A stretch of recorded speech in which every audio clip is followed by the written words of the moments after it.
everyone, and welcome to How to College for First Gens, a podcast where we get together with some of our friends and fellow First Gens to discuss experiences associated with being a first generation college student. My name is Norma Torres Mendoza. I'm one of the podcast hosts and also a first gen. I'm extremely excited for today's episode since it is a continuation of an episode we did in the past called First Gen Self-Starters. On today's episode, we will have my good friend Tiffany. Tiffany is someone who has taken every opportunity. Her impact, ideas, and execution have no borders. Let's take a listen to how this first gen moved from Louisiana to Houston for college, and now she lives in Northern Ireland.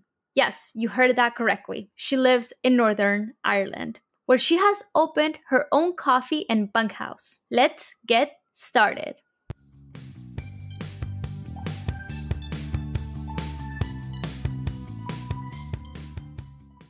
Hi, Tiffany. Welcome to the show. How are you doing today? I'm doing well, Norma. How are you? Good.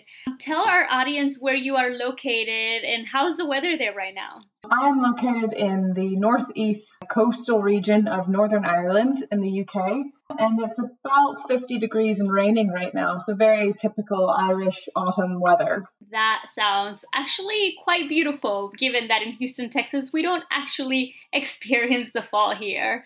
I didn't realize that until I went away for graduate school, but our fall is quite not such fall. I don't know if you would agree. Definitely. No, I mean, I grew up in Louisiana, so I did not grow up with fall or anything that looked like it. I mean, maybe fall for one day a year. So no, it's definitely been different living here and getting to experience the seasons differently. Don't really have much of a summer here, so that's the trade-off. Summers at 100 plus Fahrenheit. I mean, I think that's an easy trade-off for most people. Yeah, no, it's certainly perks to living here. Such a beautiful place to live. It's a bit like living on a postcard, just with the scenes and the sort of local rural life. It's pretty beautiful. Well, I'm extremely excited to have you on the podcast today. So just to give our audience a little bit of background, Tiffany and I met when I was a senior at Rice University. And Tiffany was working for Deloitte Consulting at that time. And she emailed me and said, hey, I think you might like this job. Would you like to meet? I am coming into town. I think it was a Thursday, and I'm available at 10 p.m. And I thought, oh my goodness, who in the world is this person that's willing to have a conversation with me at 10 p.m. on a Thursday about getting an amazing job? So just so the audience knows, I admire Tiffany in so many ways. And I see her sort of like a life mentor. And so I am excited to have her here. But Tiffany, just so that the audience gets to know you a little bit, tell us a little bit about yourself. Where did you grow up? A little bit about your first gen story. Yeah, so I grew up in rural Louisiana, southwest Louisiana, the heel of the boot, if you know what the state looks like. And I am a first generation college student. I also went to Rice. I was class of 2011. My parents didn't go to college, and they were very supportive of me going to college, but had really no idea how to advise me. So then I went to Rice and graduated in 2011, and I've been in the workforce now for 9 years. I'm currently the owner and manager of Twilight Coffee and Bunkhouse here in Northern Ireland. Yeah, so let's take that apart a little bit. I want to dig in a little bit more towards your family. So tell us, what was that conversation like, the moment that you were like, I'm actually going to go to Rice, and your parents maybe had never been to Rice. This whole college concept was so different. What was going through their minds and your mind? I know this is quite a bit ago, but as you were going through the actual process. My parents were divorced, so I was getting, two different stories at the time. My mom was actually very supportive of Rice because it was she and my stepdad. I had actually been on the campus in Houston a couple of times as a kid. My mom really fell in love with the beauty of the place, and obviously wanted the best for me for my academic aspirations, and Rice certainly fit the bill there. So my mom was really pushing Rice, whereas I think my dad kind of hoped I would stay closer to home in Louisiana, maybe take advantage of some of Louisiana's tuition aid programs that the state provided for certain types of high school students, and to do things that were just maybe a little bit more conservative in my approach to where I went to school. But I had my heart set on rice, so I had to win my dad over. Not that he would have stopped me, but it wasn't his first choice for me. But in hindsight, I think he understood exactly why I ended up there. Whereas my mom was pretty much gung-ho Rice Owls fan from the start. As you were going through Rice, did you have this sort of feeling that like you were interested in business? So how did you land into this job at Deloitte? Did you always know you were a business-minded person? No, so I actually had no idea what I wanted to do. That includes the start of my senior year, whenever the sort of business recruiting season started for me. I didn't have an idea in the world of what I wanted to do. And Rice, it has, no undergraduate business program. So I took a handful of classes, but I really didn't know what Deloitte or the business world truly entailed. I seriously considered going into academia. Even as late as early semester senior year, I was looking at whether or not I did an honors thesis to go into academia. Was ultimately guided away from that idea by a professor who was going to sponsor my thesis. But she said, I think maybe it sounds like you need to go and get out into the world a little bit and get some working experience. And then if you find that problem that you want to solve in academia, you can come back into academia. And I haven't, and I have had no pull to do so. So she was ultimately right. And she was the person who pushed me in that direction. Similar to my relationship with you, Norma, I had a mentor who was the year above me at Rice, and we were in a business class together. And she's the one who told me about Deloitte. She'd accepted an offer and was going in the following autumn. And this was my junior year. And she said, I think you'd really like this firm. So if you want to come to the recruiting sessions next fall, I'll speak to you there. And she did. And she pulled me through the interview process. And then I ended up at Deloitte, and she was my onboarding advisor at Deloitte. And then the following year I met you, or a couple years later I met you, and was your onboarding advisor at Deloitte, just sort of passing the torch. Wow, I had no idea about that story. That is fascinating because we have often talked about the power of mentors and sponsors for first-gen students. And this is a premier example of how it gets started, but also how it continues as generations go through. So that makes me very, very happy to hear. So tell us a little bit about your experience at Deloitte. What skills do you think you gained there? And then ultimately, why did you leave? Deloitte was a brilliant crash course in Business 101. I learned so much about so many different types of businesses and so many different types of roles within businesses. And so I think that was a really valuable experience. I spent 5 years at Deloitte, and they pride themselves on being the number one place to launch a career, as they're frequently ranked. And they're not afraid of that reputation of being a place where you launch a career, but you don't necessarily keep your career forever at Deloitte. And that's certainly what they were for me. I worked in a fairly well entrenched space in Deloitte. At the start of my time there, I was in consulting, but the particular area of consulting I was in, it was very well-trodden path. It was very much a well-trodden path where it was very hard to stand out. It was a lot of lifting and shifting of existing materials, and, I'm going to a new client and I need this kind of document. Well, you never create that from scratch. You always email somebody and ask them if they can send you theirs from their past client. So a lot of the work, especially at the lower level, involved taking documents from previous clients and modifying them and adjusting them and sort of rejigging them to meet a new client. The second half of my time at Deloitte, I had transferred internally to a different area of consulting, which was a newer practice. And I found it so much easier to make a mark there, where sure, problem solving was more difficult because there weren't all these resources that existed because it was a new practice for us. But at the same time, I got to make and create and be the source of some of those documents that were then handed along through the organization. And that was sort of my first kind of taste of, oh, wow, I really like to kind of carve out my own space here. I really like this opportunity here to make these things or create these tools that the rest of the firm can use. So I would say that was sort of my shift gradually out of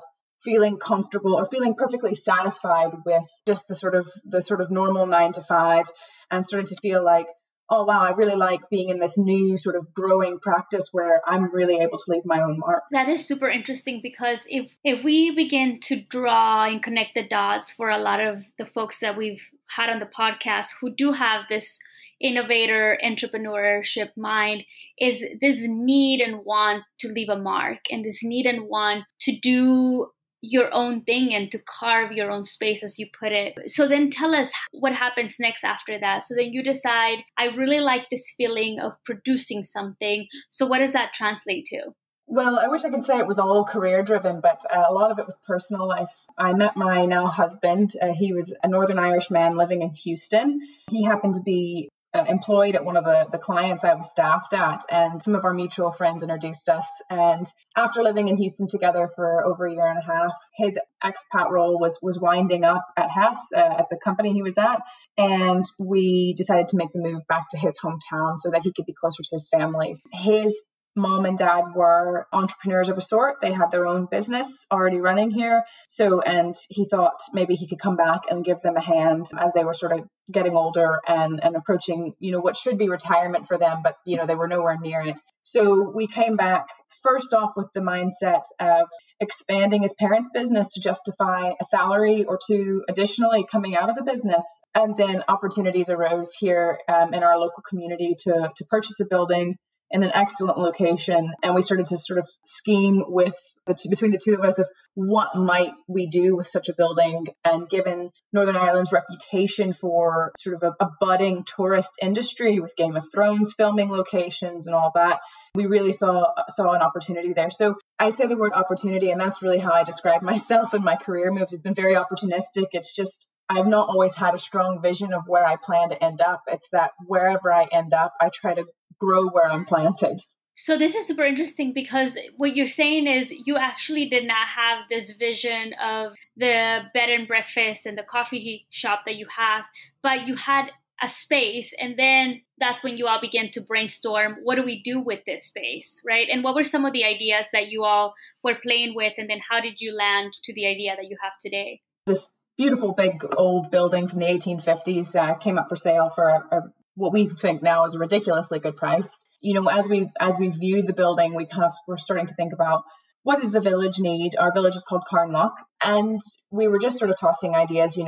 We need a seafood restaurant because we live right on the coast and there's no seafood restaurant. Okay, maybe that's not quite in our wheelhouse. Then, this sort of idea of a coffee shop and some sort of budget accommodation felt a little bit more like something that fell within our immediate interests and skill set. The business his parents were running that we were working to expand at the time is a holiday park. So it's essentially a place where people from mostly Belfast come, and they have like a caravan, they would call it, for a second home. So tourist accommodation loosely was an area we were already kind of familiar with. And we got tied into some local business groups here where different representatives from different businesses in the tourist industry in Northern Ireland can meet and sort of collaborate. And just through those conversations really came to feel strongly about our idea to have a coffee shop and upstairs above it to have budget accommodation, because that's not something that Carnlough has. And so eventually, after doing some very rough back of the envelope calculations, we decided to buy the building. To me, the most interesting part of it all was that, like many other innovators and entrepreneurs, you saw that there was a gap to be filled, whether it was a seafood restaurant or a coffee shop or a bunkhouse. And I think that's how a lot of people get started, beginning to think through what is the need. So I was actually very, very lucky to go and visit you all and see Twilight Coffee and Bunkhouse. But to me, it was crazy that there was no other coffee shop in town.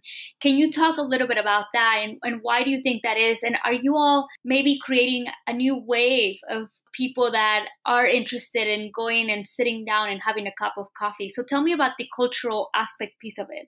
Yeah, no, it's a good point. And I think you've made a point there about, seeing a gap and filling it.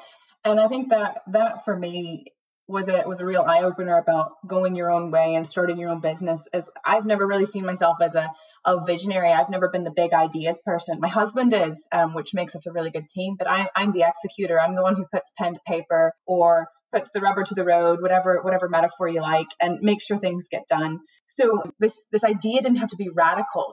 Coffee shop is not a radical idea. They exist all over the world. Accommodation is not a radical idea.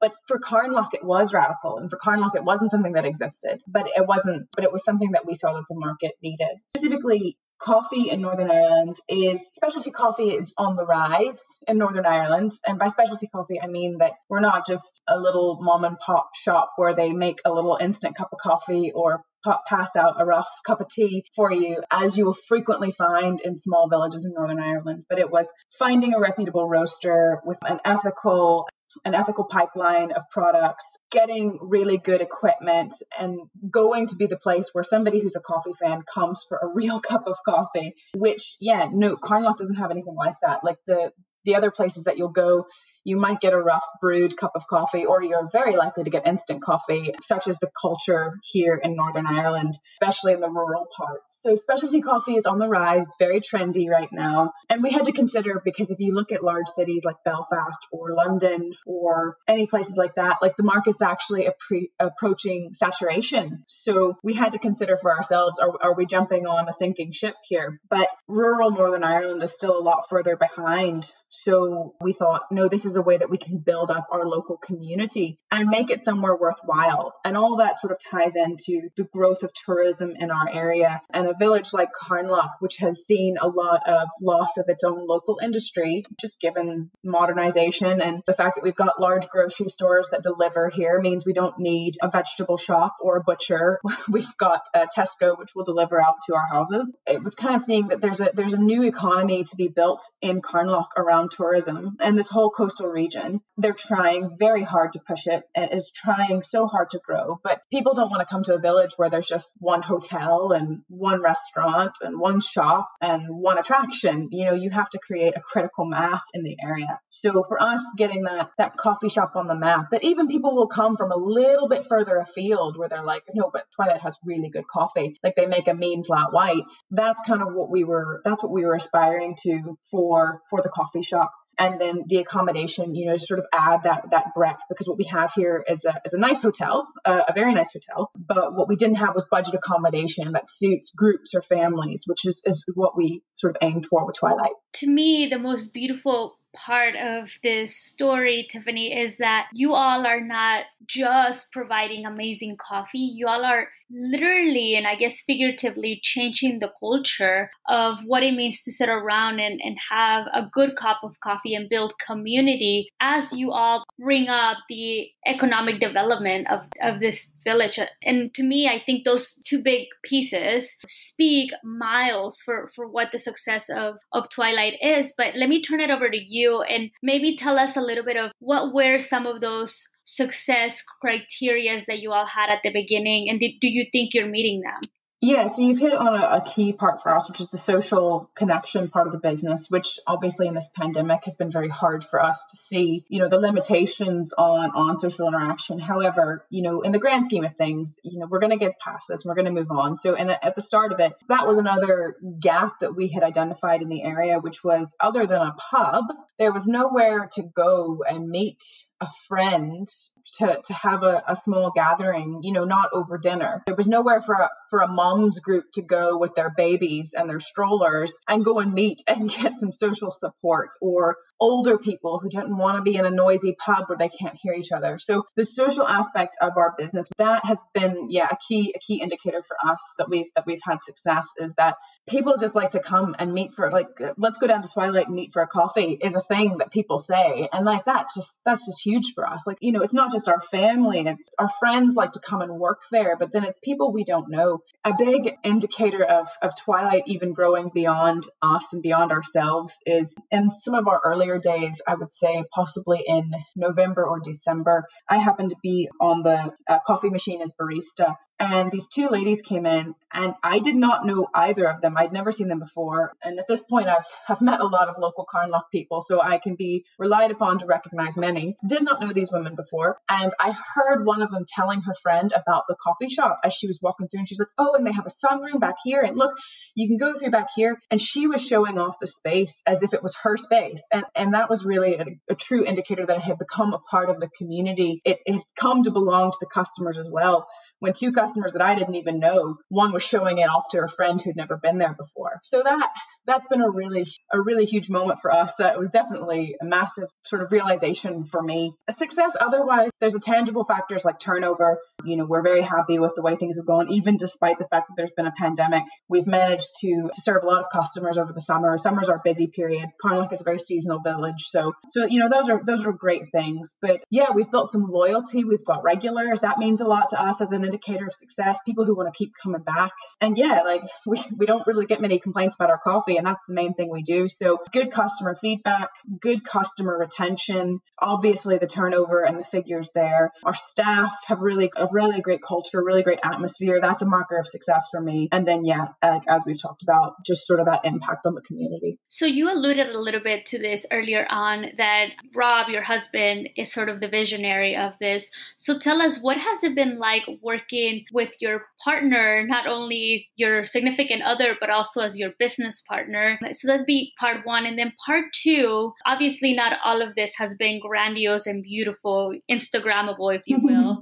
What are some of those pieces that maybe it's important to share with the world, but maybe did not show the best that you all had to offer? So as far as the first part goes, working with the partner, my business partner is also my life partner, and if you will, it's amazing, but it's also extremely challenging. I mean, I think this is somebody that you feel, when you're working with family or with a loved one, you're completely comfortable with that person. And sometimes the boundaries between the personal and the professional get blurred. And sometimes the discussions and the communication style is not as clearly delineated and healthy as it would be if you were working, with a colleague who you don't know very well on a personal level. But it's been really amazing. Like, I feel very strongly about the two of us as a team because, like I say, he is that visionary. He's the ideas guy. He's got a million ideas at any given time about different ideas for business ventures or ways we can sort of tangentially expand from what we're doing now,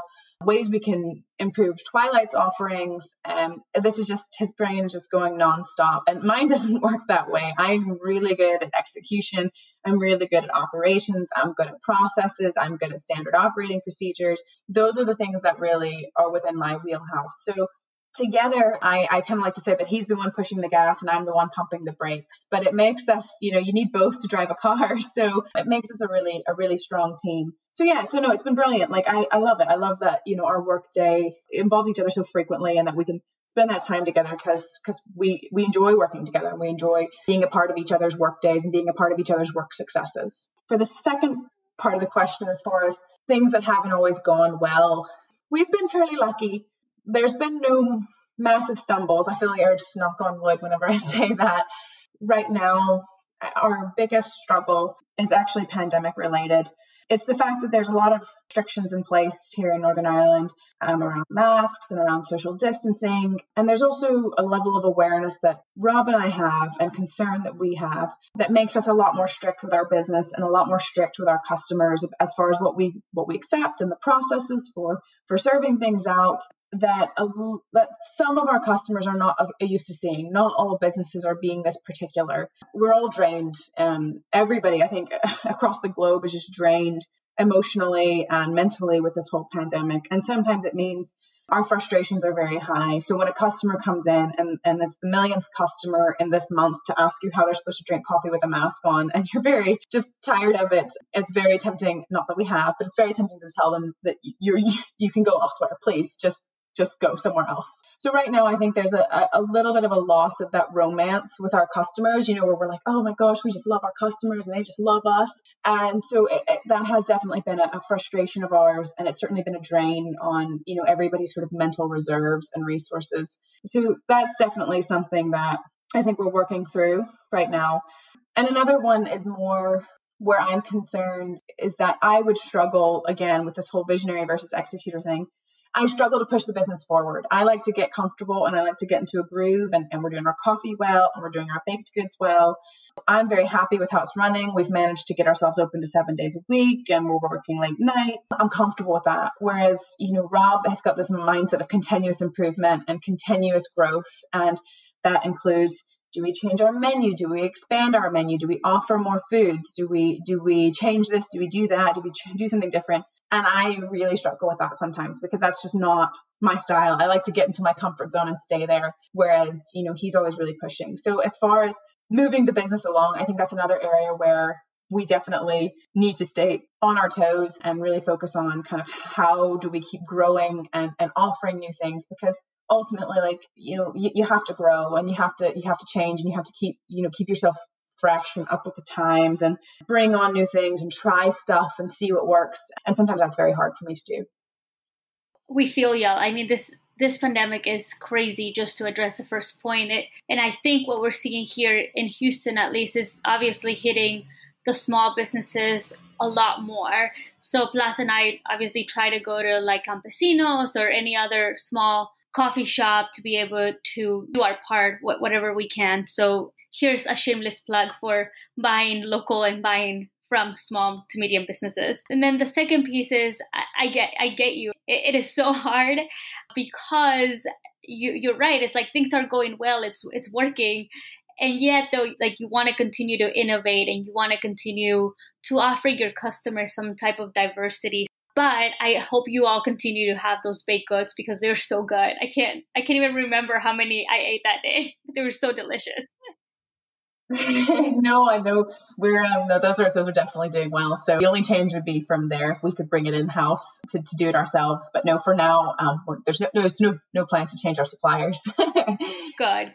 So Tiffany, here I'm going to pivot for a second. So you've come such a long way. I mean physically, right? Like you grew up in Louisiana, came to Houston, and now you are living in what I consider one of the most beautiful places in the world, in Northern Ireland. So let's talk a little bit about how your first gen journey has impacted that physical movement, if you will, and maybe even how it's impacted in a positive or negative way your entrepreneurship journey. I think it's just always been in my personality to want to go be somewhere else and try something new.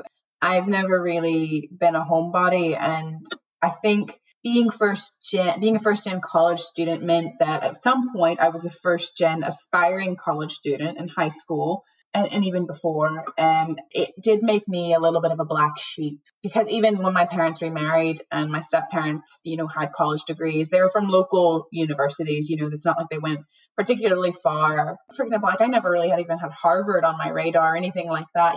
These were schools that I didn't even know to aspire to them. It just didn't even occur to me. Rice is an amazing school, and I'm so proud to have been accepted and to have gone to that university. But I always felt like a bit of a black sheep, and I had to kind of figure things out on my own with respect to going to university, leaving home, and how I would do it, and what was available to me, and completing my application, writing my essays, all of that.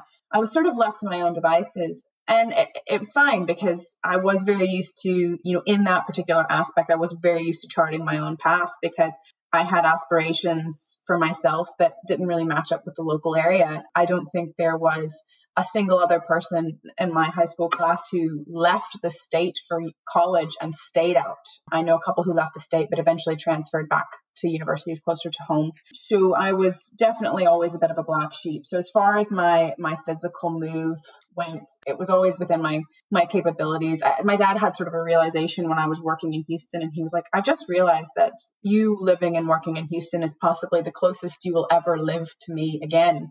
And this is before I met Rob and before there was a move to Ireland. But yeah, I can't really promise that I'll come back any closer to home, just because there was that sense of being a little bit of a black sheep and not necessarily fitting in the community quite as well. Not that I hold any grudges against my hometown. It's a beautiful place, but it's not really a place that I aspire to live to, or to be in any kind of long-term situation. So that was always sort of on the horizon for me. Actually, before I met Rob, I was starting to sort of gently explore how I might take a secondment or expat role, either with Deloitte or another big professional services firm in London or Dublin or somewhere where the business language was English, of course. But I was actually already kind of exploring what it would take to move abroad. And it just so happened that I met Rob, and he sort of shook up my whole plan. And my senior manager mentor was like, well, should we talk about this? And I said, actually, let's just put a pause on it for now. I'm perfectly happy in Houston for the minute. So being a first generation college student, and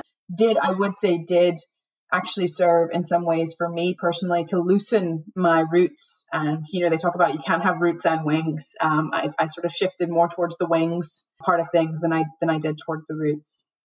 That is beautiful. I don't think I've ever heard the roots and wings analogy. So you are, in my eyes, more of a wings type of person. Yeah. Yes. So, and then as far as entrepreneurial goes, as interesting. So I kind of mentioned that my dad wasn't as supportive of me going to Rice and me being further from home. And, it was just something he couldn't even really relate to, whereas my mom was very supportive of Rice. But the tables certainly turned at the time when Rob and I were looking at making this move back to Northern Ireland, and it involved me giving up my job at Deloitte and him giving up his job, and potentially not really necessarily having a concrete plan when we got back here, knowing that we would have a source of income, his parents' business, and getting involved there. We didn't really have a strict plan exactly. Like Deloitte was a backup plan for me. Deloitte Belfast was sort of a backup plan. But that made my mom deeply uncomfortable because I don't think she understood how I could give up that stability, right? So I was first generation college. I got this great degree. I got this great job with a great firm. And I think she would have always liked to have seen me stay in the stable machine, if you will. Like, okay, I didn't always have to be at Deloitte, but being a part of a broader machine that existed and would always exist. I think she saw that I was throwing away all the benefits of that degree by sort of launching myself into the abyss, so to speak, with no clear plan. So her support definitely dwindled at that point. Whereas my dad, I think, kind of learned early on, like once my mind's set to something, we'll make it happen. We'll figure it out. And so he kind of came to terms with that whenever I did go to Rice and I did do well and I really thrived there, took my job at Deloitte and lived in Houston and really thrived there. I think he learned to trust me and to trust my gut and my instinct a lot better. Whereas I think my mom just saw, like, she was very shocked at my sort of approach to turning down or leaving a very stable, non-threatening career choice. So I think being first gen to parents who are not entrepreneurial themselves, who are always used to working for a company in an established place, an established way, I think it made me more risk averse as a person. Whereas my husband, who's first gen college, with parents who are entrepreneurial, who did own their own business, started their own business from the ground, in the middle of the Northern Irish Troubles, which was a period of social and economic upheaval in this area. He just has this more risk acceptant approach. And that's coming from somebody who's an accountant. I mean, he's an accountant and worked as an auditor for a long time, but he's still very, very good about assessing risk and taking on acceptable risks. And so it's just interesting to see how our different backgrounds made us more or less entrepreneurial, whereas I just had no example the way that he did.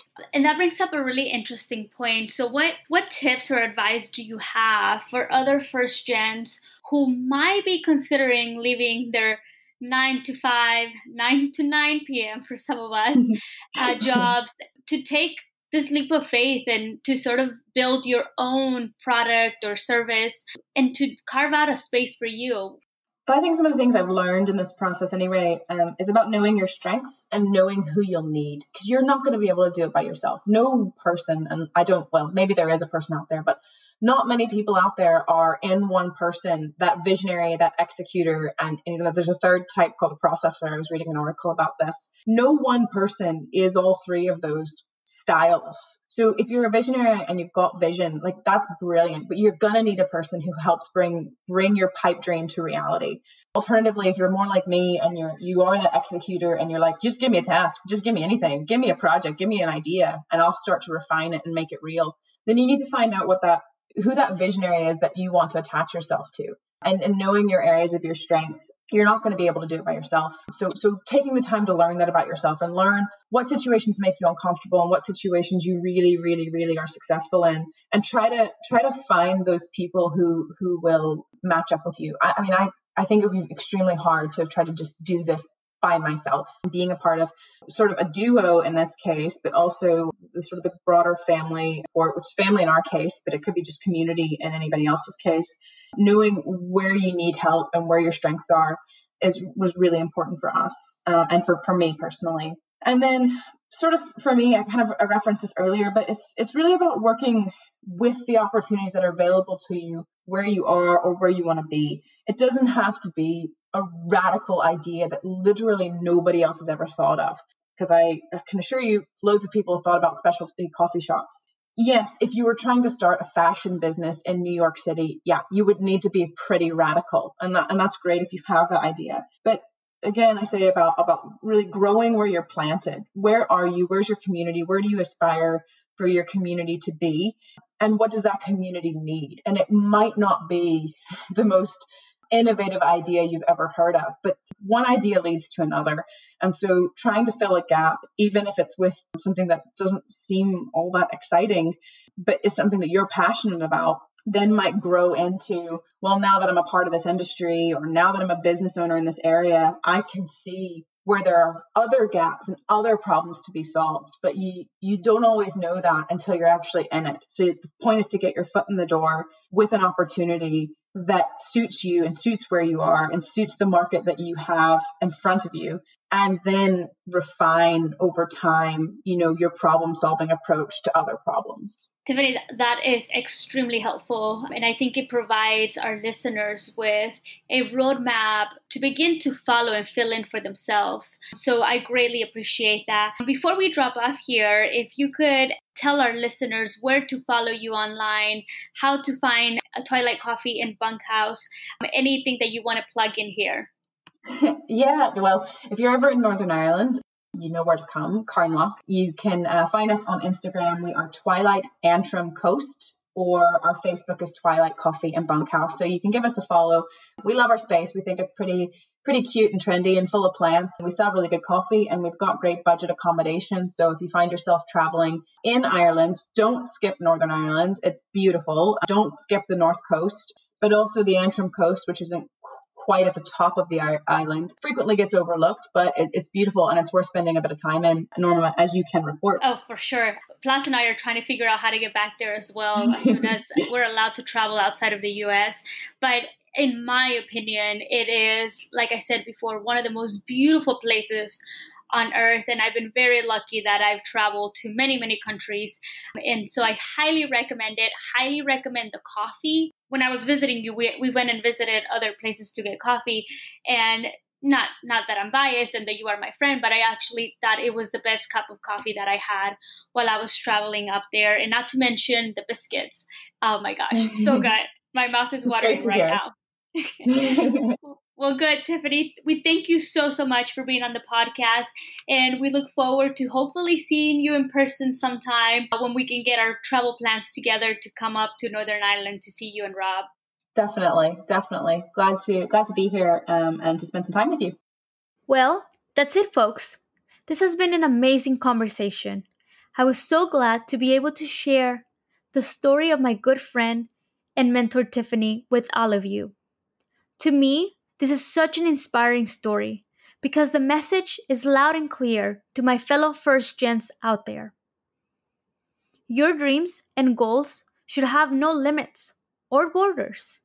If you have an idea, you owe it to yourself to do it. In Tiffany's words, be opportunistic about your life and your career. So I hope that all of you listening out there grow your own wings, just like Tiffany did, and set yourself free to do what will make you most excited to wake up in the mornings. Until next time.